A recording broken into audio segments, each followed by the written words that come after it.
Sorry for the little bit of delay here. Um, name's Blaine Wright, and with Motel to Apartments, just going over um, what we do and how we do it. So, welcome. I'm just going to go through our buy box today, kind of what we're looking for, just looking for opportunities throughout the country here. So, if you're an owner, a broker, agent, wholesaler, maybe, this kind of gives you an idea of what we're looking for. So I'm just going to go through it. Go top right hand corner. There is my phone number, info to motelsapartments.com, motelsapartments.com. If you have questions, deals, you want to set up a call with us, that's the way to go. So we're just going to go through our buy box. So just a little bit about us. We've been in the game here for probably about 4 years or so. We're on our fifth project, and our current projects are in South Texas, Brownsville, McAllen area, growing area there in South Texas. So we're trying to focus more as the metrics of our economy kind of shift a little bit. We want to be in major MSAs. That's where people are flocking to for jobs and opportunities. So major MSAs in Texas, Dallas, Houston, San Antonio, Austin, Phoenix, Tempe, Chandler, Scottsdale, and then in Arizona, Phoenix, Tempe, Chandler, Scottsdale, North Carolina, Charlotte, and Raleigh, Tennessee, and Nashville. And then Florida, obviously Miami, Orlando, Fort Lauderdale, Tampa, Jacksonville, and Columbia and Greenville, South Carolina. Those are the markets that we are like the best. We like Sunbelt states. Not that we wouldn't look somewhere else if the right deal came along, but we like Sunbelt states. That's where the population is gravitating to nationwide. They're leaving the Northeast. They're leaving the North Midwest, Rust Belt states, and they're heading south. They're leaving the Pacific Northwest, heading south. So typically we like 1980s or newer, 100 room count or so. We probably want a minimum of 100. We'll look at sub 100, but just because of we're doing add value. Once we get to that 100 mark, the cost of renovations are fairly similar if you did like 80 versus 100. So we obviously want more rooms. Square footage, we have to have minimum of 250 square feet. Why? Because all of our units will have some sort of kitchenette, refrigerator, sink, cooktop in the room. And so in order to do that, we need at least 350 square feet. Ideally, 350 to 500 square feet, fantastic. Anything bigger than that is a grand slam home run.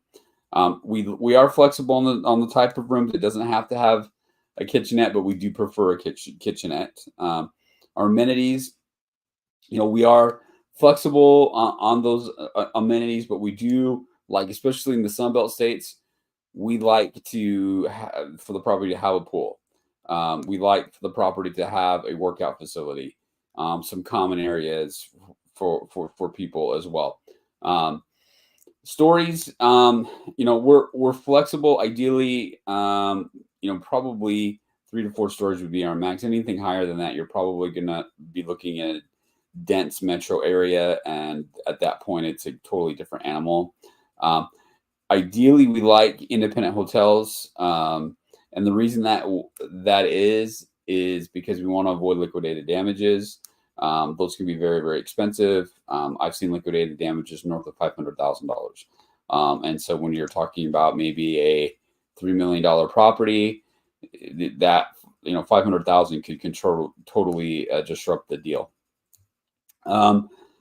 As far as market attraction, proximities, these are some ideas or areas that we look for when we look for at a property. We want these items within 1 to 3 miles. Hospitals, education hubs, universities are good. Shopping, retail, medical, industrial, business complexes, public transportation, and then we look for the major retailers: Costco, Target, Walmart. If they are there, If Costco, Target, Walmart are in that vicinity, then that tells me there's lots of people, lots of traffic, and that's an area where we want to be. Um, so occupancy, we're flexible on that. Obviously, for what we do, we're probably not going to have a property that is just crushing it and making tons of money.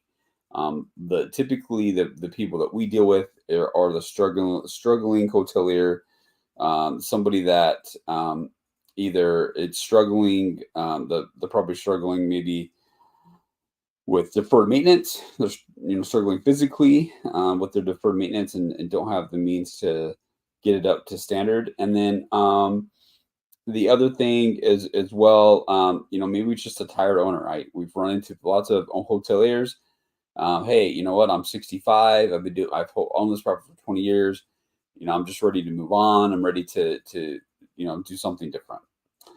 Acquisitions. So what we want, as far as acquisition terms, with the way the current lending world is working right now, high interest rates are really, really a drag on potential opportunities.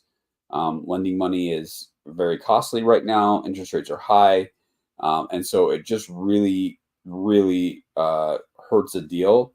So that's why we like creative options. All of our acquisitions that we've made in our company's history have all been the creative, whether it's seller financing, a wrap,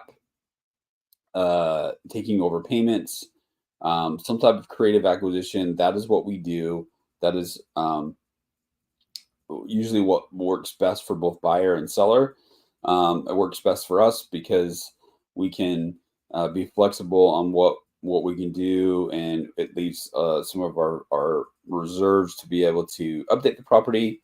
And then it works for the seller because they can just hand over control and have get a little bit of money up front and be able to have some mailbox money coming in as well. So we aren't opposed to bank financing. So I want to make that perfectly clear. We're not opposed to it, but it would really just have to be a grand slam home run type of deal in order for bank financing to work right now. Not that they're not out there. There could be opportunities, but we're just being mindful of what things are looking like at this point. Yeah, so if you have anything that are in these markets, or maybe have anything in general, obviously we want to be in major MSAs um, throughout the country, and preferably a Sunbelt type state. Um, Please, reach out to us. Ideally, if you look at the size of these cities, we're talking cities that have a population of probably around a 500,000, or just under that 500,000 mark. And the reason, the question I get, oh, well, why only the big cities? Well, the economy's changing a little bit. People are going to the bigger cities to look for job opportunities. There's just been a little bit of shrinkage in the economy, and so we're recognizing that, and with that, there's a housing shortage nationwide as is, and so as these people come in, they need a place to stay, and so we're just trying to meet the demand of a potential tenant with the location that they're coming to. So that's what we're looking for. Obviously, we'll look at anything. Like I said, age, we would like 80s or newer, but if you've got something that was built in the 70s, not that we wouldn't look at it. We just have to keep in mind that there's things like asbestos remediation that can be very costly if we have to open walls, things of that nature, update plumbing, electrical, etc. So if it could be a potential deal, obviously, hey, if it's just under 100 or units or whatnot, when in doubt, go ahead and just send the deal as it says on the bottom. So that's what we're looking for. Hope everybody's having a wonderful day, and feel free to reach out to me if you have any questions, or maybe you have a deal. Hope everyone has a great day. Thanks.